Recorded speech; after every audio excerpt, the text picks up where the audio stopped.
자, 오늘 성경 말씀은 욥기 10장 1절부터 22절 말씀입니다. 욥기 10장 1절부터 22절 말씀입니다. 구약 성경 770페이지입니다. 구약 성경 770페이지 욥기 10장 1절부터 22절 말씀입니다. 1절 제가 먼저 읽겠습니다. 내 영혼이 살기에 곤비하니 내 불평을 토로하고 내 마음이 괴로운 대로 말하리라. 내가 하나님께 아뢰오리니 나를 정죄하지 마시옵고 무슨 까닭으로 나와 더불어 변론하시는지 내게 알게 하옵소서. 주께서 주의 손으로 지으신 것을 학대하시며 멸시하시고 악인의 꾀에 빛을 비추시기를 선히 여기시나이까. 주께서 육신의 눈이 있나이까. 주께서 사람처럼 보시나이까. 주의 날이 어찌 사람의 날과 같으며 주의 해가 어찌 인생의 해와 같기로. 나의 허물을 찾으시며 나의 죄를 들추어 내시나이까.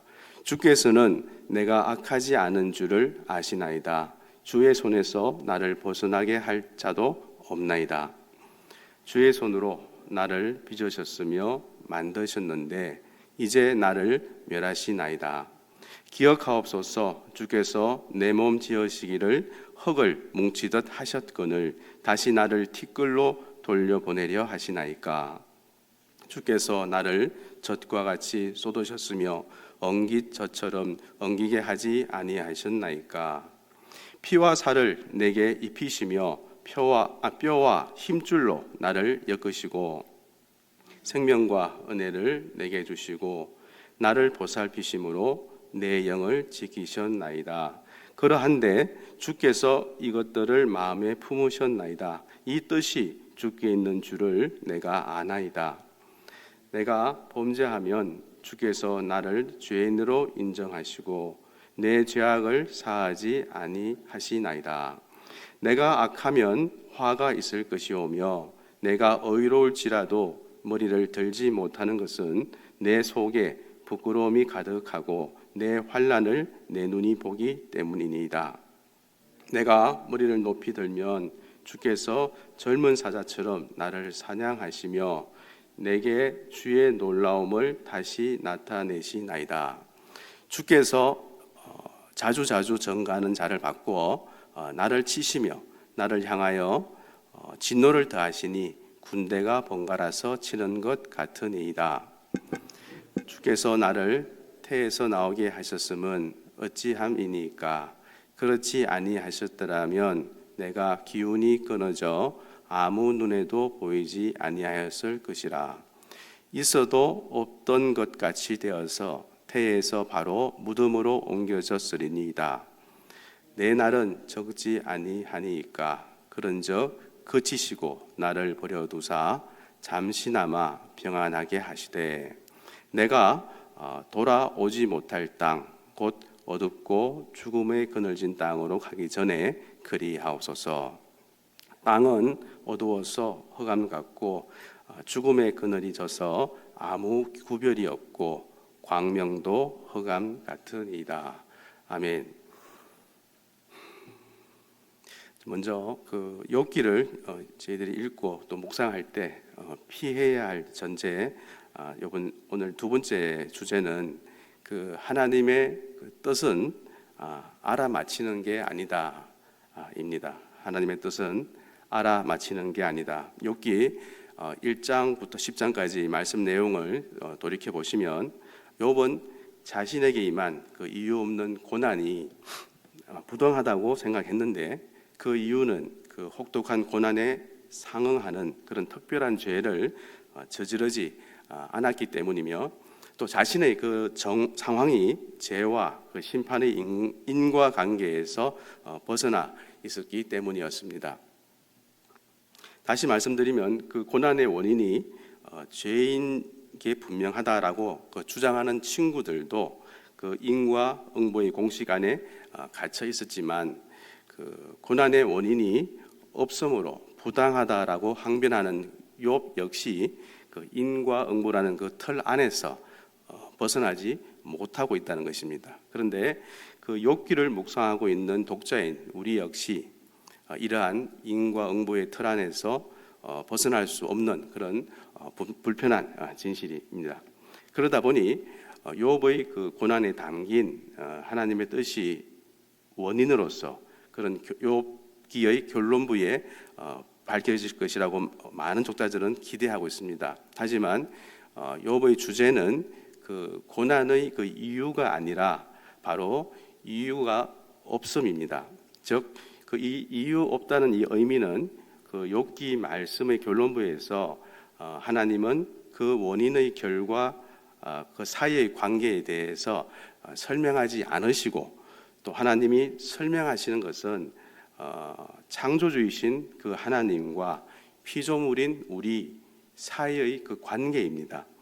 인간이 존재하지 않던 그 시간과 공간, 또 인간이 닿지 못하는 그런 영역, 또 인간이 통제할 수 없는 그런 현상과 피조물을 설명하시면서 반면으로는 인간의 그 존재적 한계와 또 인식의 한계를 지적하시며 인간이 규정한 그런 하나님 개념에 조종당하는 분이 아님을 밝히시는 것입니다. 욥이 귀로 듣기만 했던 그 하나님은 인과응보의 원칙을 준수하는 그런 신이었지만 욥 앞에 나타나신 하나님은 욥의 그 신학대로 욥의 의도대로 움직이는 분이 아닙니다. 그러므로 그 욥의 회개는 영원하신 하나님을 그 보응 신학이라는 즉 인과응보의 그런 원리가 바탕이 된 그런 인간적 공식으로 판단했던 데 대한 그런 거기에서의 돌이킴, 되돌리는 것입니다. 우리가 우리의 이런 믿음과 신앙은 예측 가능한 그 하나님을 바라보고 있습니다. 우리가 하나님의 뜻이라는 것에 그토록 집착하는 것도 바로 그 이유인 것입니다. 우리가 경험하고 또 듣고 또 배워서 정리한 이런 하나님이 일하시는 이 패턴을 하나님의 뜻이라고 규정하고 또 그 뜻에 걸맞는 그런 원인을 제공하면 그런 안정적인 삶의 결과가 도출될 것이라 이끌어낼 거라고 기대하는 것입니다. 이 말은 결국 영원한 하나님의 그 뜻을 하나님의 뜻이라는 그런 작은 상자 안에 가두려고 우리가 한 것입니다. 자, 그래서 오늘 본문 말씀을 통하여 욥기는 우리에게 묻습니다. 하나님의 뜻이 그 작은 상자를 뚫고 나와서 통제 불가능한 움직임으로 우리의 기대와 소망을 무너뜨릴 때 또 내가 귀로 들었던 그런 신앙 공식으로 해석되지 않고 또 정리되지 않는 그런 하나님의 뜻이 우리의 삶을 내 삶을 뒤흔들 때 우리는 눈으로 주를 배움나이다라고 고백하며 이 믿음으로 그 무너짐과 흔들림을 수용할 수 있는가라고 묻는 것입니다. 이 질문에 여러분들은 어떤 대답을 하실지 오늘 이어지는 말씀과 함께 묵상해 보시면 좋겠습니다. 오늘 말씀은 전장인 8장, 9장에서 계속 이어지는 내용으로 수아 사람 그 빌닷에 대한 그 욥의 답변이 귀놓은 형식으로 수록되어 있습니다. 본문 10장 말씀에서 욥은 주로 욥기 3장, 4장, 7장과 유사한 그런 사상으로 답변을 하고 있으나 그의 말투는 좀 더 분노가 누그러져서 부드럽게 전개되는 듯 보여집니다. 그리고 욥은 자신이 겪고 있는 그 고난을 직시하며 말로 형언할 수 없을 정도의 그 영육간의 그 괴로움을 탄식하는데 한편으로 욥은 자신이 고통당하는 그 이유를 몹시도 알고 싶어 했지만 그 하나님의 침묵 앞에서 그는 단지 자신의 처지를 한탄하며 죽기 전에 잠시만이라도 평안을 누릴 수 있도록 하나님께 간구하는 내용으로 오늘 말씀이 종료됩니다. 8장, 9장, 10장의 이 말씀 가운데 우리가 좀 더 관심 있게 살펴볼 부분으로는 욥이 친구들의 그 논리를 대응하는 데서 더 나아가 하나님과 단판을 지으려고 하고 있다는 것입니다. 욥은 자신의 그 고난의 원인을 설명할 그 책임이 하나님께 있는데 그분이 침묵하고 계시다고 항의하며 심지어 모든 것을 초월하시는 그 하나님의 존재가 하나님과 자기 사이를 심판해 줄 것을 기대하기까지 한 것입니다. 물론 하나님이 자신을 정죄하신다면 감히 하나님께 맞설 수 없는 존재인 것도 인정하지만 그렇다고 해서 자신이 유죄라고 인정하고 있는 것은 또 아닙니다. 두 번째 관심사는 그 신약 시대의 그 욥은 인내의 그 화신으로 여겨지고 있는데 야고보서 5장 11절 말씀입니다. 보라, 인내하는 자를 우리가 복되도다 하나니 너희가 욥의 인내를 들었고라고 말씀합니다. 자, 그런데 이렇게 괴로움과 두려움의 상황을 있는 그대로 표출하는 그런 3장 이하의 그 욥을 인내하는 욥으로 보기 어렵다는 이런 해석도 있습니다. 그러나 인내는 아픈데도 아픈 척 하는 것이 아니라 그 욥의 인내는 손쉽게 그 고난의 그 이유를 찾지 않으려는 데 있는 것이며 결과적으로 친구들의 그런 논리적 설명을 받아들이지 않고 9장 17절 말씀에 나오는 그런 까닭없는 고난을 견뎌내는 것이 또 진정한 인내라고 하는 것입니다. 그리고 마지막 관심사는 욥이 말하는 그 죽음의 그 세계에 대한 그 묘사를 바탕으로 그런 성경의 그 내세관, 즉 죽은 뒤에 다시 태어나 산다는 이런 미래 세상을 재구성하는 것은 현명하지 못하다는 것입니다. 그 이유로는 첫 번째는 성경에서 하나님이 직접 말씀하시는 것과 성경의 인물이 말하는 것의 그 사이에는 차별을 두어야 하는데, 즉 욥이 말하는 것은 성경시대 사람들의 내세관을 이해하는 자료로 쓰일 수는 있지만 그것이 곧 성경이 증거하는 내세는 아니라는 것입니다. 또 둘째로는 욥이 말하는 그 죽음의 그 세계의 그 평등성은 실제 사후 세계에 대한 묘사가 아니라 죽음이 선인과 악인 모두에게 임한다는 그런 죽음 자체의 평등성을 비유적으로 표현한 것이 뿐이라는 것입니다. 자, 그럼 본문 1절부터 7절 말씀을 보시겠습니다. 1절부터 7절 말씀은 그 하나님을 향한 첫 번째 탄원으로서 욥은 죄 없는 자신에게 벌을 주는 것은 불합리한 일이며 하나님께 일이라고 항의하며 또 그 이유를 알게 해달라는 그런 말씀입니다. 1절, 내 영혼이 살기에 곤비하니 내 불평을 토로하고 내 마음이 괴로운 대로 말하리라. 내가 하나님께 아뢰오리니 나를 정죄하지 마시옵고 무슨 까닭으로 나와 더불어 변론하시는지 내게 알게 하옵소서. 3절, 주께서 주의 손으로 지으신 것을 학대하시며 멸시하시고 또 악인의 꾀에 빛을 비추시기를 선히 여기시나이까. 주께도 육신의 눈이 있나이까. 주께서 사람처럼 보이시나이까. 5절, 주의 날이 어찌 사람의 날과 같으며 주의 해가 어찌 인생의 해와 같기로 나의 허물을 찾으시며 나의 죄를 들추어 내시나이까. 7절, 주께서는 내가 악하지 않은 줄을 아시나이다. 주의 손에서 나를 벗어나게 할 자도 없나이다. 아멘.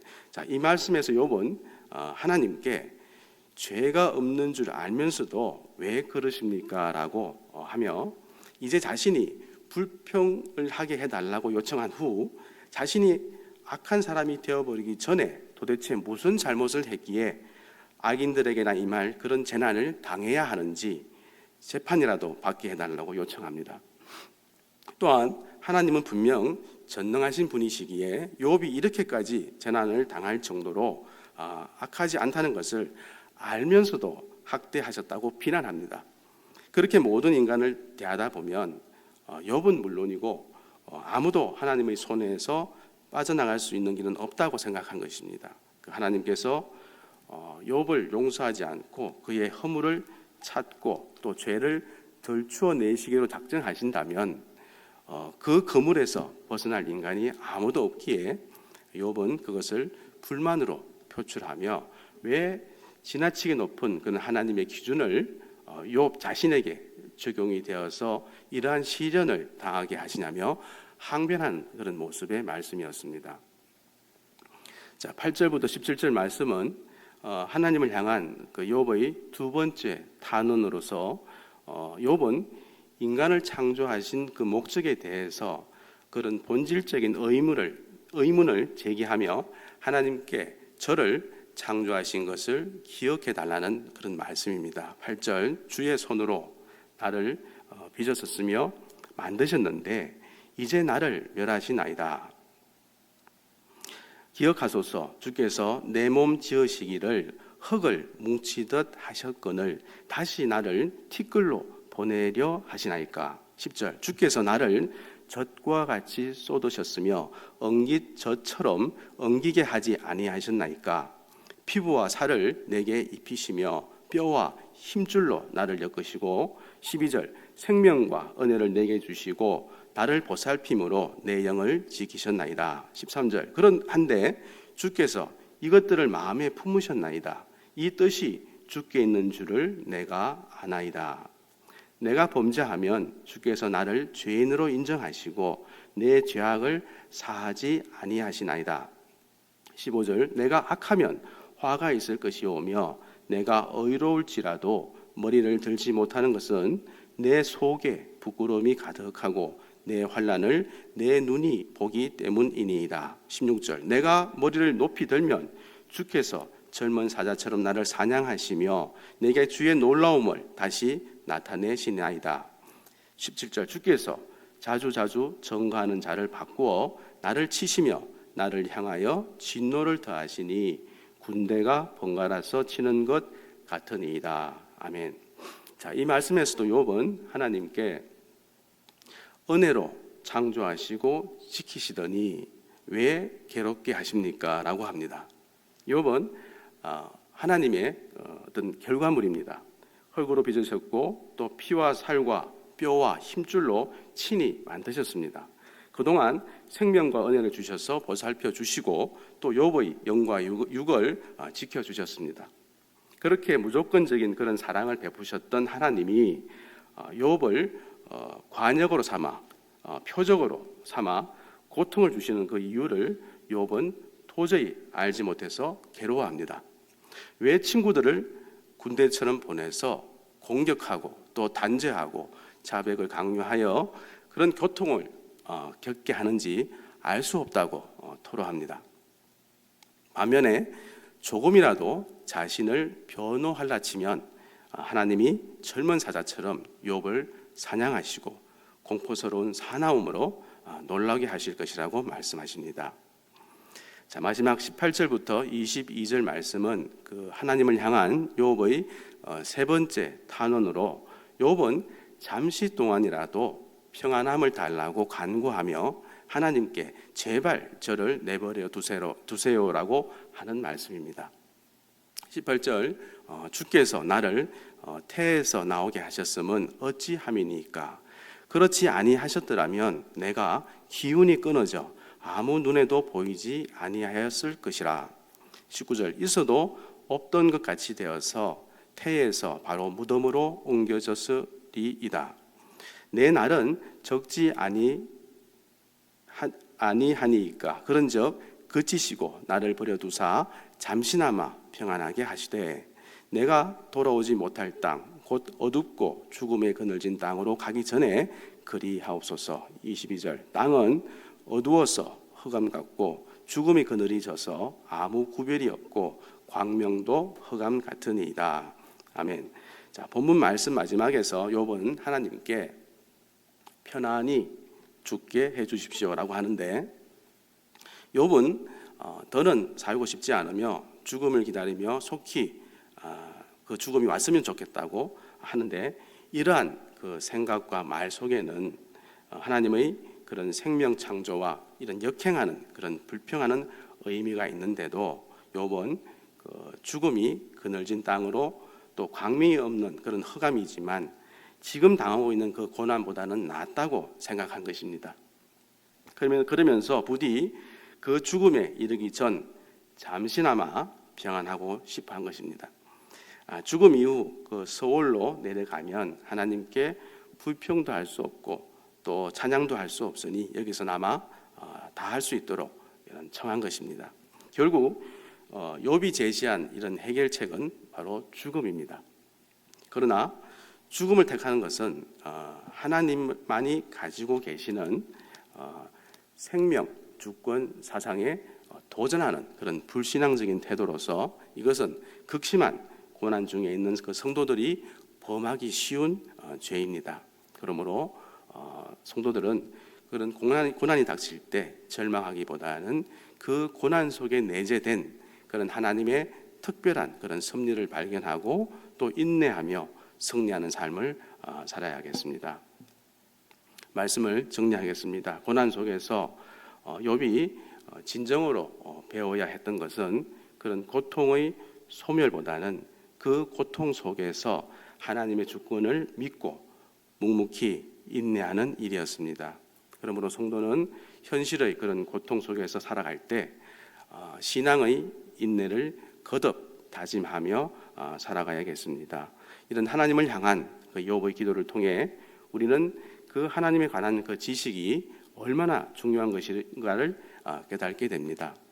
본문에서 욥은 그 하나님의 뜻을 올바르게 깨닫지 못했습니다. 그러므로 공의의 관점은 무시한 채 자비만 호소했던 것입니다. 이에 우리는 기도의 그런 대상이신 하나님을 바로 알고 또 하나님의 그 말씀대로 기도하는 그런 성도들이 되어야겠습니다. 욥은 자기를 무고히 징계하시는 그런 하나님의 뜻을 알기 바라며 또 지속적인 그런 탄원을 했습니다. 그리고 창조주와 심판자 되시는 하나님께서 자신을 대하시는 그 방식에 대해 좌절했지만 끝까지 그런 항변을 합니다.